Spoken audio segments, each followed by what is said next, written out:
तो गाइस आज मैं एक्सप्लेन करूंगा कि लॉन्ग हाउचन को जब डीमन गॉड उसका सीना चीरकर उसे जान से मार देता है तो जो शायर होती है वह किस तरह से लॉन्ग हाउचन को जिंदा करेगी। इस एपिसोड को देखने के बाद आपको सच में रुलाई आने वाली है, क्योंकि लॉन्ग हाउचन को बचाने के लिए शायद जिस हद तक जाएगी वो सच में बहुत ही ज़्यादा दर्दनाक होगा। तो चलिए बिना किसी देरी के एपिसोड की स्टार्टिंग करते हैं। तो इस एपिसोड की स्टार्टिंग में लॉन्ग हाउचन की टीम को दिखाया जाता है जो लोग टेलीपोर्ट हुए होते हैं टावर ऑफ इटर्निटी में, और शायर जिसके हाथों में लॉन्ग हाउचन का मरा हुआ शरीर होता है, और शायर की पूरी आंखों से काफ़ी ज़्यादा आंसू भरे होते हैं। शायर की वहाँ पर आवाज़ गूंज जाती है कि गॉड इलेक्ट्रोलस लॉन्ग हाउचन को बचा लीजिए। तो वहाँ पर गॉड इलेक्ट्रोलस की आवाज़ आती है कि लॉन्ग हाउचन पहले ही मर चुका है और उसका जो भी मेरे साथ कॉन्ट्रैक्ट था वो खत्म हो रहा है, बट लॉन्ग हाउचन को बचाया जा सकता है। उसके लिए तुम्हें टावर ऑफ इटर्निटी के सारे टेस्ट को पास करते हुए, हर एक फ्लोर को पार करते हुए तुम्हें 7वें फ्लोर तक पहुंचना होगा और मेरे टेस्ट को पास कर कर मेरी विरासत को हासिल करना होगा और बनना होगा एक नेक्रोमेंसर। अगर तुम 7वें फ्लोर तक पहुंच जाती हो तो वहां पर तुम्हें रास्ता मिल जाएगा लॉन्ग हाउचन को वापस से जिंदा करने का। शायर जैसे सुनती है कि लॉन्ग हाउचन को बचाने का एक रास्ता है, उसके अंदर एकदम जोश भर जाता है कि हाँ भाई मैं किसी तरह से लॉन्ग हाउचन को वापस से जिंदा कर रहूंगी। लॉन्ग हाउचन के टीममेट्स को भी एक उम्मीद दिखाई देती है, इसीलिए लॉन्ग हाउचन के सभी टीममेट्स भी लॉन्ग हाउचन को वापस से जिंदा करने के लिए तैयार हो जाते हैं। वहां पर जो हरे बालों वाला लिंचिन होता है वह तुरंत शायर से बोलता है अभी यहाँ पर लॉन्ग हाउचन नहीं है, तो शायर आप ही हमारी टीम को लीड करिए, हम लोग भी कैप्टन को जिंदा करने के लिए अपनी पूरी ताकत झोंक देंगे, अगर हमें अपनी जान भी देनी पड़े ना तो भी हम अपनी पूरी जान दे देंगे। सारे लोग जोर से हाँ में सिर हिलाते हैं। उसके बाद जो शायर होती है वो अपने पास से एक लोहे के सीकड़ को उठाती है और लॉन्ग हाउचन को अपनी पीठ पर ऐसे लाद लेती है पीछे, और सीकड़ से बढ़िया से एकदम बांध लेती है कि हाँ मैं भी अब लॉन्ग हाउचन को जिंदा करने के लिए तैयार हूँ। और वह मन ही मन डिसाइड करती है कि अगर लॉन्ग हाउचन इस दुनिया में वापस नहीं आता है तो वो भी अपनी जान दे देगी। साथ ही साथ लॉन्ग हाउचन के सभी टीममेट्स भी एकदम तैयार हो जाते हैं लॉन्ग हाउचन को जिंदा करने के लिए, लेकिन उनके सामने भी समस्याएं थी। पहली समस्या उनकी कल्टीवेशन लेवल, लॉन्ग हाउचन के सभी टीमर्स लेवल 7 के थे और यहाँ पर जो शायर थी वो लेवल 8 की थी। लेकिन जैसे जैसे वो लोग टावर ऑफ इटर्निटी में आगे की फ्लोर्स को चढ़ते जाएंगे उनके सामने लेवल 9 के बहुत सारे पावरफुल पावर हाउस आएंगे जिनको हराने के लिए उन्हें अपनी पूरी जान को झोंकना पड़ेगा। साथ ही साथ लॉन्ग हाउचन ने स्टार ऑफ इटर्निटी के केवल 2 ही फ्लोर तक चढ़ाई था। लॉन्ग हाउचन आगे इसलिए नहीं गया था क्योंकि लॉन्ग हाउचन जानता था कि जो ऊपर विरासत है वो एक नेक्रोमेंसर की है, और इसी नेक्रोमेंसर ने पूरी मानवता के 90% इंसानों को खत्म कर दिया था। तो गाइस जब गॉड इलेक्ट्रोलस जिंदा था तो मैं उस समय को एंशिएंट टाइम बोल देता हूँ। एंशिएंट टाइम के जो पावरफुल कल्टीवेटर्स और पावर हाउसेस थे ना वो बहुत ही ज़्यादा खतरनाक थे। अगर डीमंस का 72 पिलर उस समय प्रकट हुआ होता ना तो डीमंस को मानवता पर कब्जा करने के लिए और उनको धमकाने के लिए अपनी पूरी ताकत झोंक देते ना तो भी वो लोग उन्हें नहीं हरा पाते। और गाइस गॉड इलेक्ट्रोलस ने क्या मारा था यार, मतलब 90% पूरी इंसानियत को ख़त्म कर दिया था। और मारने के बाद उसे अब कुछ समझ में नहीं आ रहा था कि भाई अब करे क्या। उसके परिवार को जो मारा और रख गया था उसका उसने बदला भी ले लिया, अब उसके लाइफ में कोई भी जिंदा उदा बचा नहीं है, तो इसीलिए उसने इस टावर ऑफ इटर्निटी को बनाया और 7वें फ्लोर पर अपनी विरासत को रख दिया। गाइस ये टॉपिक भी काफ़ी ज़्यादा बड़ा है तो मैं इस पर कभी नेक्स्ट वीडियो में बातें करूँगा। तो चलिए आते कहानी की मेन स्टोरी लाइन पर। तो यहाँ पर जो लॉन्ग हाउचन के टीममेट्स होते हैं वो 3rd फ्लोर पर एंटर करते हैं। और गाइस थोड़ा सा मैं फाइट्स को ना थोड़ा ज़्यादा ही तेज़ी से ख़त्म करूँगा क्योंकि जो फाइट्स है उतनी ज़्यादा इंटरेस्टिंग नहीं है, लेकिन लास्ट का जो सीन है भाई इतना रुलाने वाला है कि सच में आप देखकर रोने लगेंगे।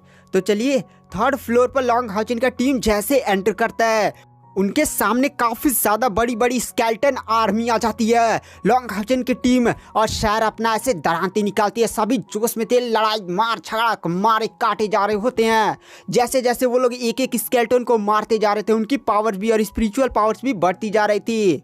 और फिर कैसे कुछ समय तक फाइट चलती है और उनके सामने आता है इस फ्लोर का मेन बॉस जो होता है एट्थ होली गार्ड। और गाइस एट्थ होली गार्ड की पावर लेवल 9 की होती है और उसकी बॉडी से काफ़ी ज़्यादा भयानक आवाज़ें रिलीज होती हैं। लॉन्ग हाउचन के टीममेट भी अपनी पूरी ताकत लगाते हैं। सार भी अपना ऐसे बड़ा सा कटाना उठा दिया है और काफ़ी ज़्यादा भयंकर फाइट्स होती है, एकदम लात घुसा लगातार, मतलब इतनी ज़्यादा भयानक बैटल होती है ना कि क्या ही बताया जाए।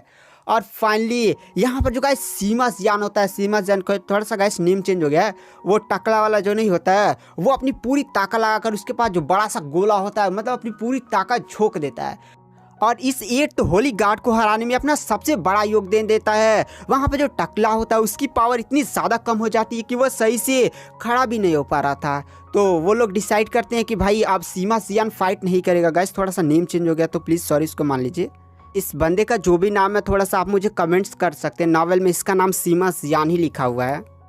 जो तीसरे फ्लोर का मेन बॉस होता है जिसका नाम होता है गाइस डार्क नाइट, वो कायर के सामने झुकता है और कहता है डार्क नाइट महारानी की सेवा में हाजिर है। फिर गाइस वहाँ पर जो शायर का ग्रुप होता है वो सीधे ही फोर्थ फ्लोर पर एंटर करता है। वहाँ पर भी काफ़ी ज़्यादा भयानक फाइट्स होती है जहाँ पर वो लोग फाइनली फोर्थ फ्लोर को भी जीत जाते हैं और इसमें शायर को 7वां और 6वां होली गार्ड्स मिलते हैं। लेकिन टीम के बहुत सारे लोग ना इसमें अपनी पूरी ताकत लगा दिए थे, इसकी वजह से वो लोग भी बहुत ही ज़्यादा एकदम घायल हो चुके थे। और फिर वो लोग 5वें फ्लोर को भी पास कर लेते हैं जहां पर उनका सामना होता है 5वें, 4थे और 3रे होली गार्ड्स के साथ है। ये लोग भी काफ़ी ज़्यादा भयानक बैटल करते हैं लेकिन वो लोग 5वें फ्लोर को भी जीत जाते हैं और 5वें फ्लोर में के बाद वो लोग 6वें फ्लोर पर एंटर कर जाते हैं। और गाइस 6वें फ्लोर तक पहुंचते पहुंचते जो शायर के टीममेट्स में केवल अब 3 ही लोग बचे हुए थे। पहली तो शायर थी और दूसरी वहाँ पर लिनशिन था जो हरी बाल वाला बंदा है और तीसरा बंदा था हानियो। गाइस 6वें फ्लोर पर कायर के सारे टीममेट्स आए हुए थे लेकिन जो बहुत ही मतलब पिछली जो बैटल्स हुई थी ना वो इतनी ज़्यादा भयानक थी, इतनी ज़्यादा भयानक थी कि उन लोगों ने अपनी पूरी ताकत झोंक दी थी, जिसकी वजह से ना वो लोग लड़ने की हालत में नहीं थे। लेकिन वो लोग फाइट्स को देखने के लिए यहाँ पर आए हुए थे। अब शायर के सामने 6वें फ्लोर की चुनौती थी क्योंकि 6वें फ्लोर पर जो 2 मेन बॉस आए हुए थे वो थे फर्स्ट होली गार्ड और सेकंड होली गार्ड। और इनकी बॉडी से जब उनकी पावर रिलीज होती है ना तो इतनी ज़्यादा भयानक होती है कि वहाँ पर सभी लोग को इसका प्रेशर फील होता है। साथ ही साथ ये जो दोनों होली गार्ड्स थे इनके पास डोमेन की भी पावर थी और डोमेन की पावर एक लेवल 9 के कल्टीवेटर को तब मिलती है जब उसकी स्पिरिचुअल पावर 2-2.5 लाख से पार हो जाती है। और गाइस ये दोनों ही मेन बॉसेस काफ़ी ज़्यादा खतरनाक थे। और जो शायर के टीममेट्स थे वो तो लिनशिन था लेवल 7 के समझे इस समय पीक पर, फाइट हुई थी ना तो उसकी पावर भी बड़ी थी। और हानी लेवल 7 के पीक पर और यहाँ पर जो शायर की कल्टिवेशन थी वो लेवल 8 पर थी। सो गाइस एक इम्पॉर्टेंट बात और, शायर इस समय टावर ऑफ इटर्निटी के 6वें फ्लोर पर थी। 5वां फ्लोर जो उसने पार किया था उसने लॉन्ग हाउचन को अपनी पीठ पर बांधे ही रखा। इतनी सारी फाइट्स उसने 10 होली गार्ड्स को हासिल किया, सारी की सारे होली गार्ड्स को उसने लॉन्ग हाउचन को अपनी पीठ पर बांध कर हारा था। आप सोच रहे हैं कितना ज़्यादा एक आइकॉनिक सीन था। बट अब यहाँ पर टावर ऑफ इटर्निटी के first and second Holi guard मौजूद थे जिनके पास डोमेन की भी पावर थी। इसीलिए यहाँ पर जो शायर होती है वो लॉन्ग हाउचन को अब साइड रख देती है। शायर की बॉडी से उसकी आवाज़ फूट पड़ती है। यहाँ पर जो शायर है वो डिसाइड कर लेती है आर या पार, अगर लॉन्ग हाउचन जिंदा नहीं होगा तो वो भी मर जाएगी। यही बात वो सच में बोलती है। और फिर वह सीधे ही हानियो और हरे बाले वाले लिनशिन ये तीनों ही लोग मिलकर सीधे उन first and second Holi guards पर अटैक करते हैं। लेकिन guys first and second Holi guard काफ़ी ज़्यादा पावरफुल थे। कुछ फाइट्स के बाद जो फर्स्ट और सेकंड होली गार्ड्स होते हैं वो तीनों को ही पीछे ढकल देते हैं।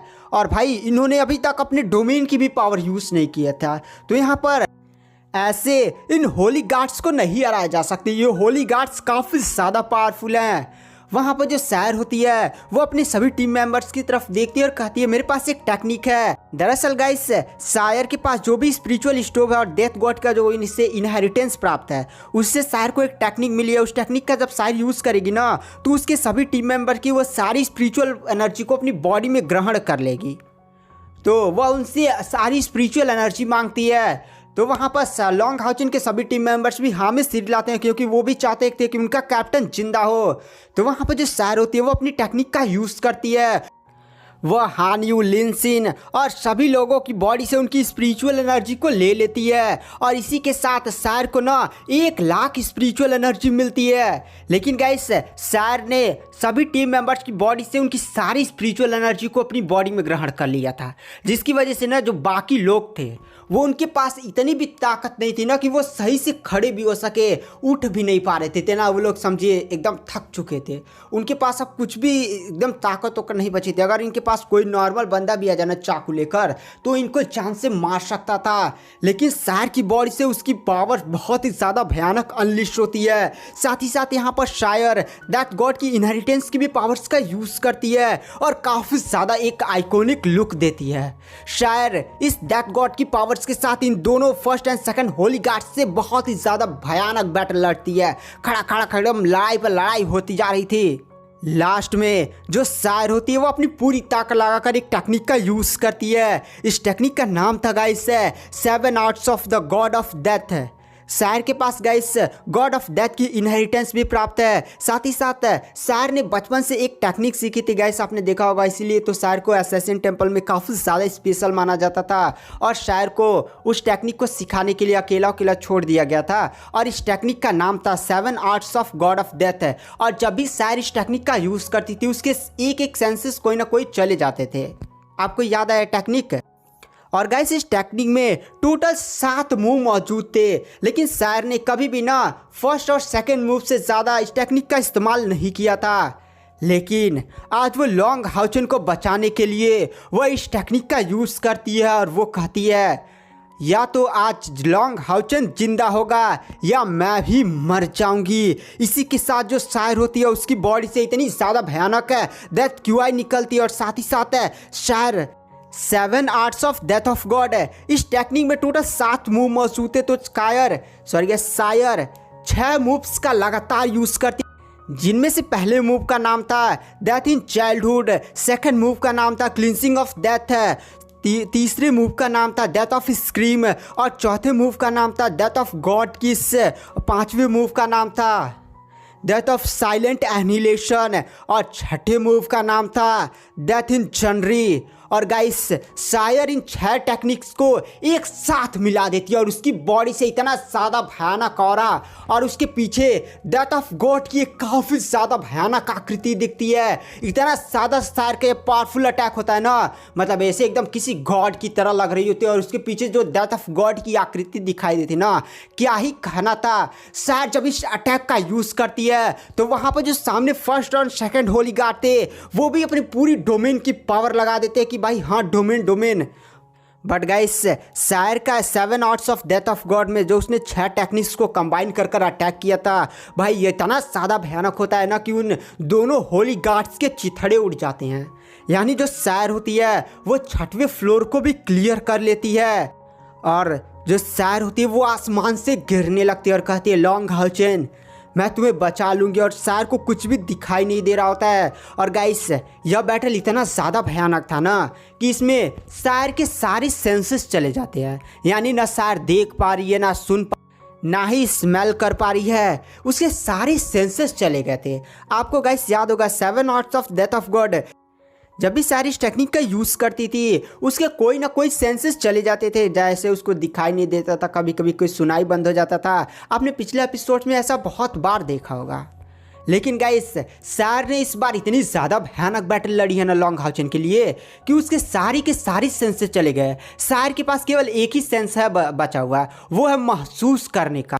उसके अलावा उसके पास कुछ भी नहीं है। यहाँ तक कि इस समय शायर की सारी स्पिरिचुअल एनर्जी, उसकी बॉडी में जो भी ताकत होकर थी वो सब खत्म हो गई थी। आसमान से ऐसे गिर रही थी शायर और उसके टीममेट्स भी चिल्लाते शायर, लेकिन शायर अपनी मतलब उसको सुनाई कुछ भी दे ही नहीं रहा था।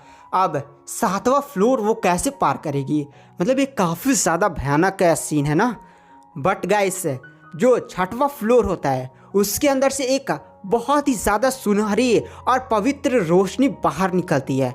यह रोशनी होती है ना, वो शायर लॉन्ग हाउचेन के सभी टीममेट्स पर गिरती है, जिसकी वजह से ना लॉन्ग हाउचेन के सभी टीम मेंबर्स धीरे धीरे अपनी सारी स्पिरिचुअल एनर्जी को गेन कर लेते हैं। और यह स्पिरिचुअल पावर इतनी ज़्यादा प्योर होती है कि शायर के जो सारे सेंसेस चले गए थे, वो सारे सेंसेस और उसकी सारी पावर उसे वापस लौटा देती है।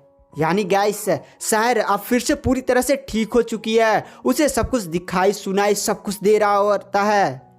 यानी गाइस, गॉड इलेक्ट्रोलस जानता था कि उसके टावर ऑफ इटर्निटी के जो भी 6वें फ्लोर को पार करेगा, वह इतना ज़्यादा घायल हो जाएगा ना कि वो एकदम चल उल नहीं पाएगा, इतना ज़्यादा भयानक घायल हो जाएगा। लॉन्ग हाउचेन के सभी टीम मेंबर्स भी अपने आप को रिकवर करते हैं और वो लोग सारे लोग 10 मिनट के अंदर ही एकदम बढ़िया से रेडी हो जाते हैं। बहुत ही ज़्यादा उन्हें खुशी मिलती है कि भाई चलो।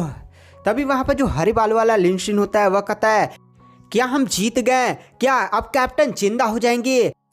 तो वहाँ पर जो हानि होता है वह कहता है नहीं, देखो यहाँ पर सारे लोग रिकवर हो चुके हैं, लेकिन लॉन्ग हाउचेन की बॉडी में जो अभी छेद है वो एकदम अभी वैसा ही वैसा है। उस जो रोशनी है उसकी बॉडी पर सारी स्पिरिचुअल घावों को ठीक तो करे, लेकिन डीमन गॉड एम्परर द्वारा जो लॉन्ग हाउचेन की बॉडी में उसका दिल चीर कर रख दिया गया है, उसे वो रोशनी भी ठीक नहीं कर पा रही है। यानी हमें 7वें फ्लोर पर जाना होगा। और फिर वहाँ पर जो सैर होती है वह कहती है हाँ ये बात तो ठीक है, बट आखिर हम लोग 7वें फ्लोर तक जाएंगे कैसे? 7वें फ्लोर की कोई सीढ़ी मौजूद नहीं है। तो वहाँ पर वो लोग कहते हैं थोड़ा सा हमें वेट करना चाहिए। और ये लोग बढ़िया से, यहाँ पर अभी भी रोशनी मौजूद थी तो उससे अपने आप को बढ़िया से रिकवर करने लगते हैं।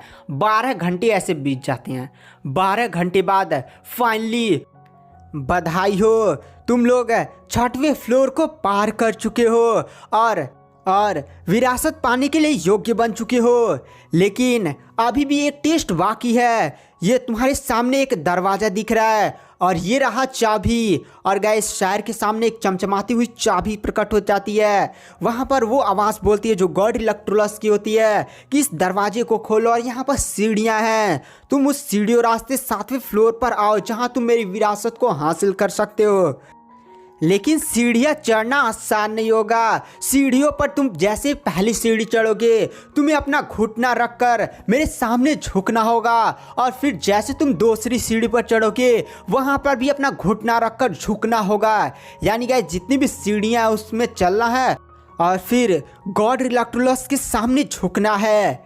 लेकिन गाइस, शायर लॉन्ग हाउचेन को बचाने के लिए कुछ भी करने के लिए तैयार थे, इसलिए वह इस शर्त को भी मान लेती है। और यहाँ पर अगर शायर को कोई ये भी बोलता कि लॉन्ग हाउचेन को बचाने का केवल एक ही उपाय है, तुम्हें अपना दिल चीर कर लॉन्ग हाउचेन के सीने में लगाना होगा, तो शायर बिना एक पर झिझके तुरंत अपना सीने से दिल निकाल कर लॉन्ग हाउचेन के शरीर में लगा देती।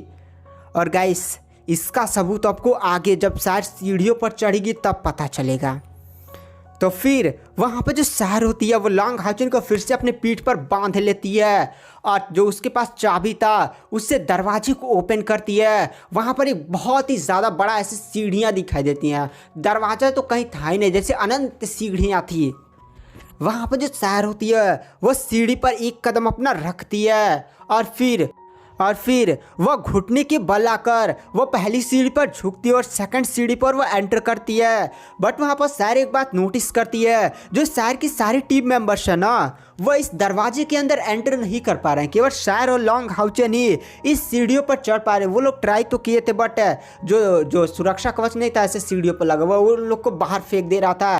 यानी गाइस, इस सीढ़ी पर केवल शायर थी और उसके पीछे लॉन्ग हाउचेन।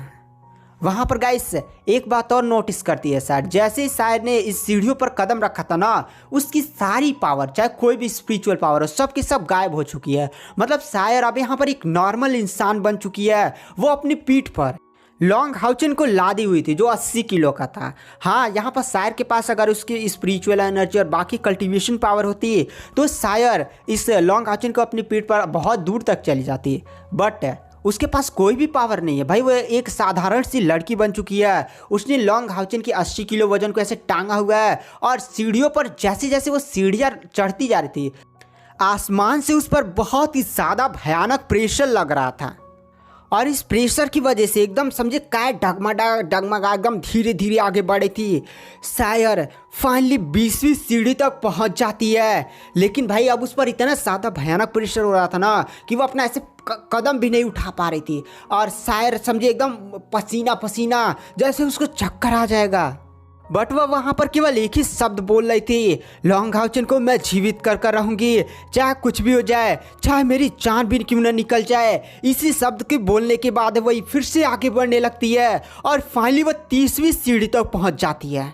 भाई 30वीं सीढ़ी तक पहुँचते पहुँचते ना जो शायर का घुटना था उसके अंदर से एकदम छिला उला गया था, खून उन बह रहा था। क्यों गाइस, शायर को हर सीढ़ी पर पहुँचने के बाद घुटने पर आकर झुकना था और आसमान से जो प्रेशर पड़ा था उसकी वजह से जब झुकती है ना तो ऐसे पूरा रगड़ा उगड़ा जा रहा था, कैसे कैसे पकड़ कर ऐसे खड़े उड़े हो रही थी।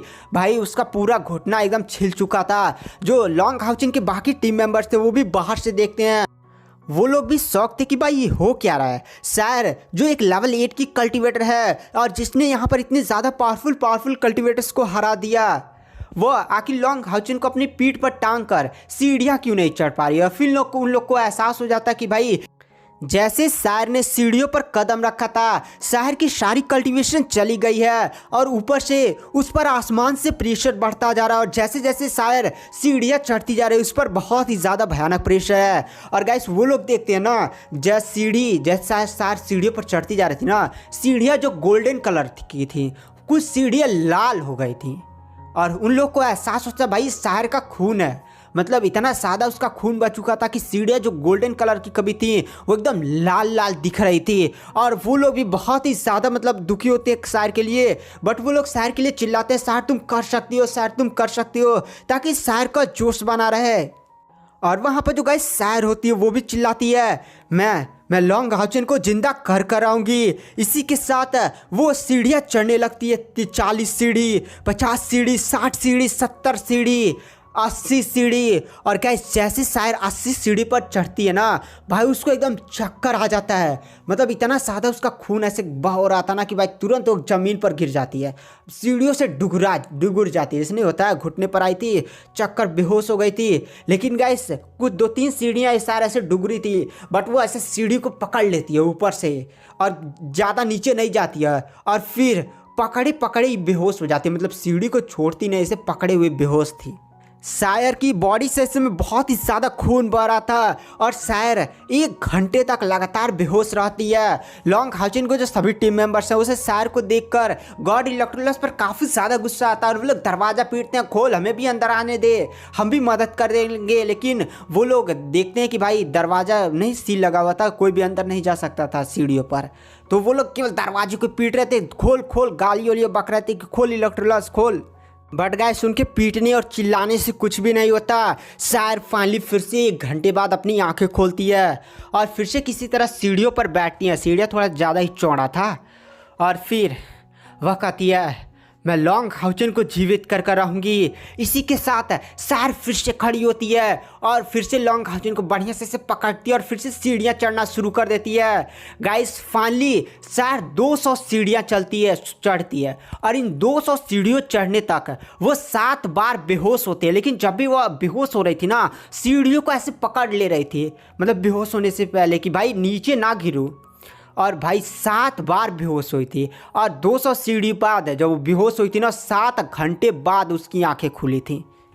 गाइस इन 200 सीढ़ियों तक चलने तक ना शायर के पीछे जो भी सीढ़ियाँ थे एकदम लाल लाल थी, क्योंकि वो बार बार मतलब 7 बार गिरी थी। उसका सर भी ऐसे फट चुका था, खून ही खून बह रहा था, पैर की जो हड्डियाँ थी वो भी दिख रही थी, क्योंकि गाइस इतना ज़्यादा उस पर प्रेशर बन चुका था।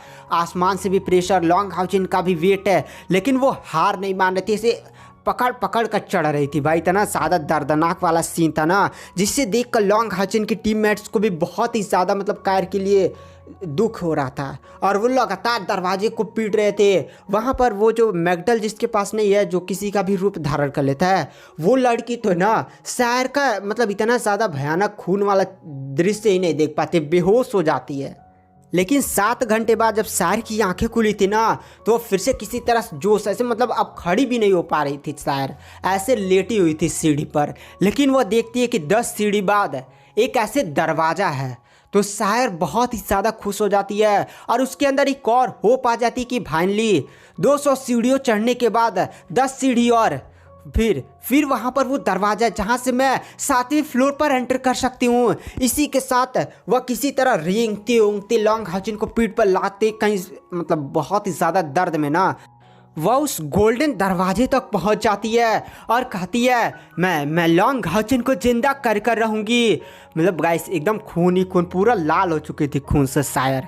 बट वह अपनी पूरी ताकत लगाकर 10 सीढ़ी और चढ़ती है और वह गोल्डन दरवाजे को टच करके ही कहती है लॉन्ग हाउचिन मैं तुम्हें जिंदा कर लूँगी। बट गाइस जैसे ही उस गोल्डन दरवाजे को टच करती है गोल्डन दरवाज़ा गायब हो जाता है और 10 सीढ़ी बाद दिखाई देता है, जिसे देखकर लॉन्ग हाउचिन के टीम मेंबर्स को बहुत ही ज़्यादा गुस्सा आता है और उनके सामने जो सीढ़ियों पर फॉर्मेशन लगी हुई दरवाज़ा था उस पर पीटने लगते हैं कि भाई तूने ये क्या किया। वह किसी तरह से 10 सीढ़ी तक पहुंचकर गोल्डन दरवाजे तक पहुंचने वाली थी, तूने 10 सीढ़ी और आगे कर दिया। मतलब पीटने उठने लगते हैं, गंदी गंदी गालियाँ इलेक्ट्रोलस को देने लगते हैं, भाई मैं तुझे छोड़ूंगा नहीं। मतलब शायर इतनी ज़्यादा घायल थी फिर से 10 सीढ़ी ऊपर चला गया। बट गाइस शायर होप नहीं छोड़ती है। गाइस आगे क्या होगा यह सीन काफ़ी ज़्यादा दर्दनाक है। मैं भी यहाँ पर काफ़ी ज़्यादा भावुक हो गया। अगर आप लोग इसका नेक्स्ट एपिसोड चाहते हैं मैं इसका नेक्स्ट एपिसोड जल्दी डाल दूँगा। और गाइस इस पूरे एपिसोड्स को बनाने में ना मैंने 30 से भी ज़्यादा चैप्टर्स को पढ़ा है, तो एक लाइक तो बनता ही। मैं चाहता तो अगर इस एपिसोड को 1 घंटे का बना सकता था, बट मैंने इसमें बहुत सारी फाइट्स को हटा दिया, आप भी इससे बोर हो जाते, इसलिए थोड़ा सा मैंने इस एपिसोड में रोमांचक वाली चीज़ें रखी हैं। अगर आप मुझे थोड़ा सा सपोर्ट करना चाहते हैं तो थोड़ा सा आप लोग सुपर चैट्स भी दे सकते हैं। जो भी बंदे सुपर चैट्स देंगे मैं उनका नेक्स्ट एपिसोड में नेम भी लूँगा। और शायर जैसी सच्ची दिल वाली लड़की के लिए 1 लाइन तो बनता ही है। तो थैंक यू।